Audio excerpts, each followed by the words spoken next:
This is Vegeta 8259, and first, before we get to the inner frame, I'll go over some stuff I didn't quite have time for in the first part of the review.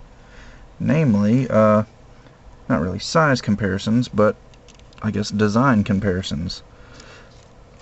Here we have the original Gouf, is probably about as accurate to the TV shows you can possibly get, next to the redesigned Gouf Custom. And as you can see, they're quite different. Now obviously you've got the color differences.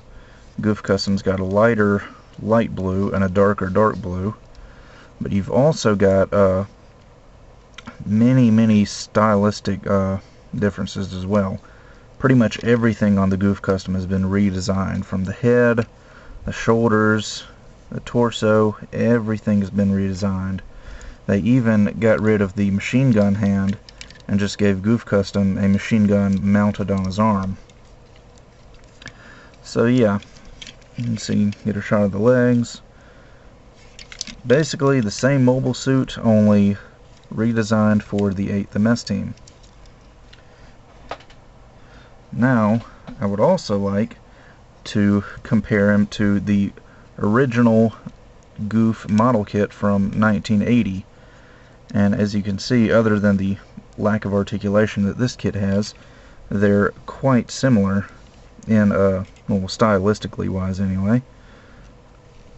I think mine's a little bit darker blue because that's just the color blue I used to paint it, but before I painted him, he was about in the same bright electric blue color. Excuse me. But yeah, very similar to the original design. So, now that that's out of the way, we can get on to the inner frame. Alright, and here is the Gouf 2.0 stripped down to his inner frame. Now again, some more stuff I forgot to show you earlier is he does come with decals, a sheet of clear stickers, and a sheet of dry transfers, which I'll be applying after I get around to painting him. Who knows when that'll be. And he does come with a little figure of Rambaral and his wife. Now I also forgot to show you how the heat rod actually attaches to the Gouf. Didn't want to have any confusion there, so he comes with two little gray pieces. You could fit on either arm, but traditionally it's on the right arm.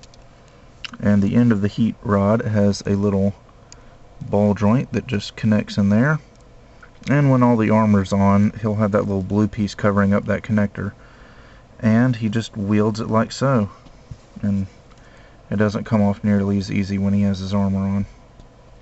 But anyway, yeah, really nice. Although I've never quite figured out why they call it a heat rod, when in the show it seems more like it carries an electrical current and shocks the other mobile suits rather than, you know, melting them like the name heat rod implies. Anyway, time for one last comparison. The Gouf 2.0 and the Zaku 2.0. As you can see, the Gouf is a little bit taller than the Zaku. I think he's got some extended leg parts. But I'd say that the Gouf uses between 40 and 50% of the Zaku 2's inner frame. But there are quite a few differences. You won't be able to tell they're very similar on the outside, but on the inside they're use a lot of the same parts. The feet are pretty much exactly the same. They use I mean, I might be mistaken, but I think the feet are exactly the same parts. It's just that the Gouf has different, you know, black parts on the foot, whereas the Zaku has his own. As you can see, the Gouf's foot is a little bit bigger than Zaku's. Now the inner part of the lower leg here is the same, but these parts on the outside are different. As you can see, the Gouf has these vents on the sides, whereas the Zaku does not. The knee armor connector pieces are different, and the actual knee joints are different. As you can see, the Gouf has these lines going down his. And like the lower leg, the inside part of the thigh is the same, but the outside details are different. The hip joint is exactly the same on both kits. I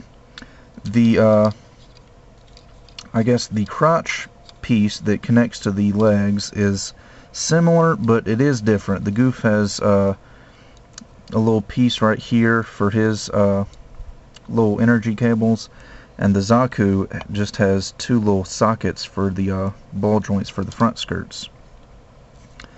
The side skirts are similar, but a little bit different again. The Gouf has a socket for his front skirts on the side skirts. The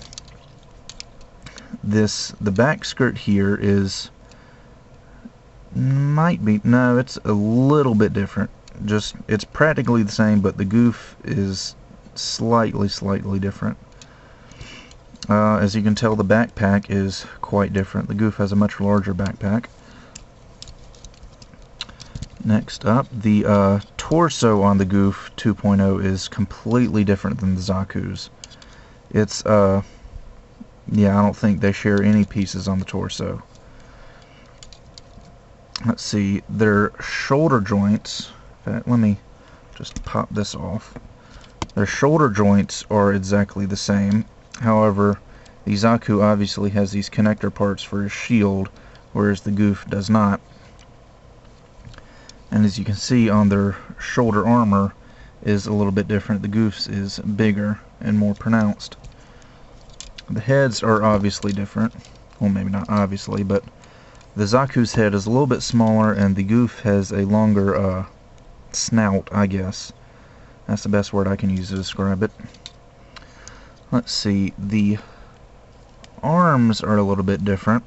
The upper arm, the bicep area, is clearly bigger on the Gouf. The elbow joint itself is the same. The little piece that connects here, well, on the Zaku it connects to a piece of elbow armor. The Gouf doesn't have movable elbow armor, so it's just like a piston there.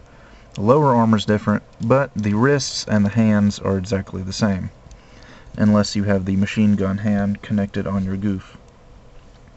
So there you go.